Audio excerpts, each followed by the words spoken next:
If your e-commerce business is making good revenue, but you still feel cash poor, you're not alone. And it's not your sales, it's how you manage your cash flow. Today, I'm going to share the exact profit first system tailored for e-commerce brands that will fix your cash flow fast and keep your business profitable no matter what.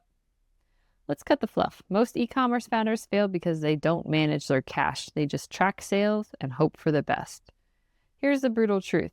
Sales doesn't pay bills. Cash does. And if you can't control your cash flow, your business won't survive. Profit first flips the traditional accounting formula from sales minus expenses equals profit to sales minus profit equals expenses. This means you take your profit first, then spend what's left on your expenses. Simple, but game-changing.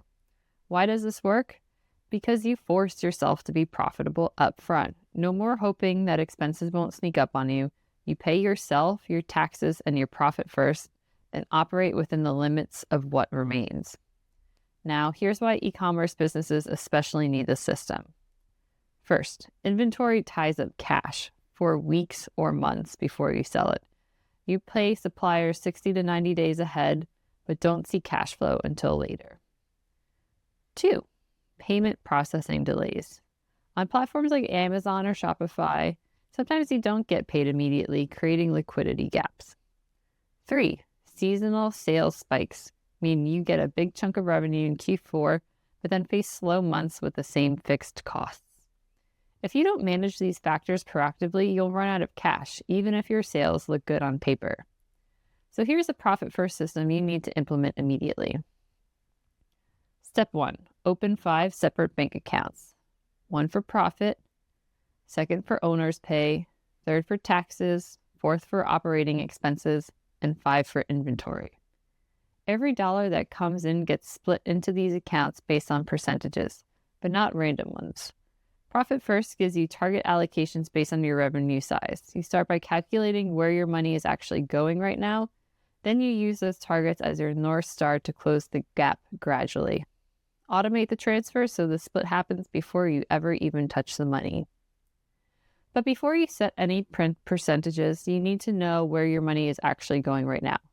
So sit down, take the last 12 months of revenue, and break down every dollar.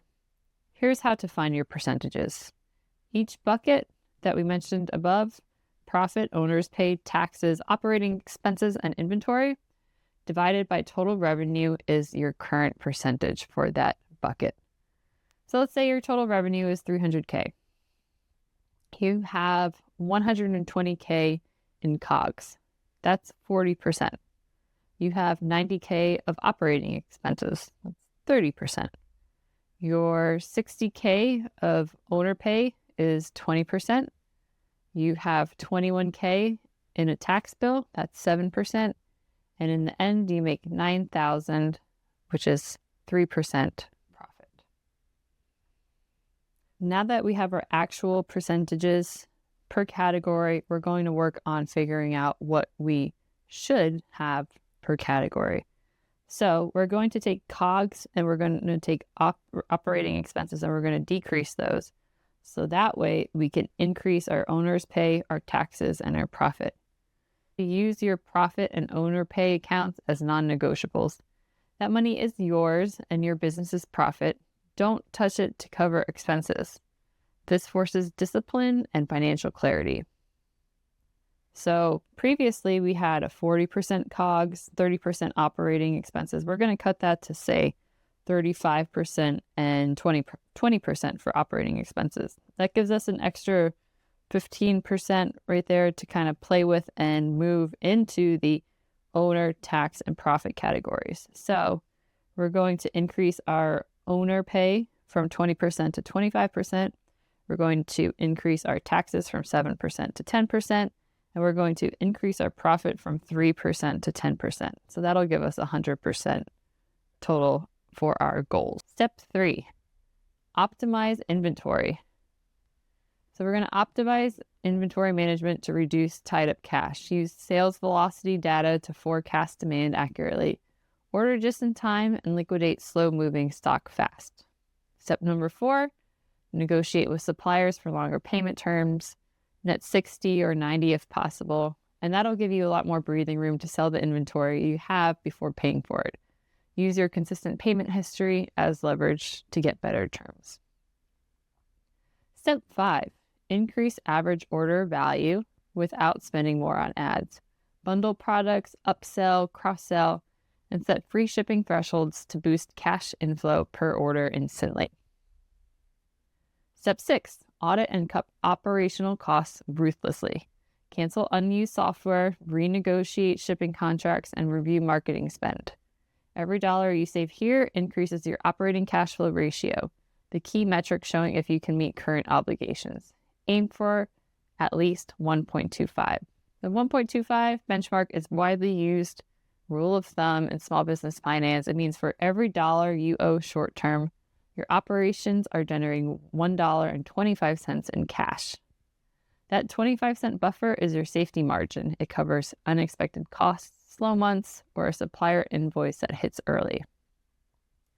Think of it like keeping a 25% cushion above your obligations.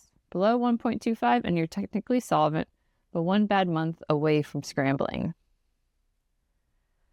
Operating cash flow divided by current liabilities is your OCF ratio. Let me show you what this looks like for a real e-commerce store. So let's say that your store generated $125K in cash from actual operations last year. After paying your suppliers, your team, your software, your ads, that's your $125K.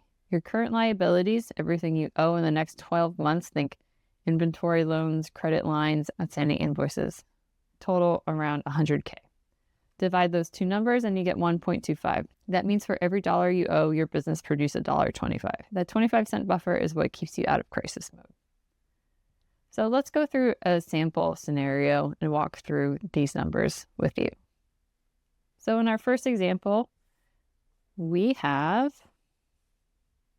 a good example. So we have 125K cash from operations and 100K in current liabilities. That gives us an OCF of 1.25. Now flip it, same obligations, but your operations only produce 90,000. That ratio is 0.9, so below 1. That means you're $10,000 short just to cover what you already owe. You're not broke, but you're borrowing from tomorrow to pay for today. And that's the trap that most e-commerce owners don't see coming until it's too late. So when you do this, you create a cash management fortress around your e-commerce business that helps you avoid the most common cash flow traps: overstaffing too soon, relying on debt, or getting blindsided by payment delays. If you want to see exactly how to implement this in your e-commerce business and get a personalized breakdown of your cash flow and profit potential, click the link in the description below and you can book a free strategy audit with me. And if you're an e-commerce business, I hope that this audit can transform your business. Don't wait for cash flow problems to force you to react. Take control. You can use a system like Profit First. I'm sure that there are other ones out there as well. And then watch your e-commerce business become more profitable and stress-free month after month. Thanks for watching. Hit subscribe for no BS e-commerce growth strategies, and I'll see you next time.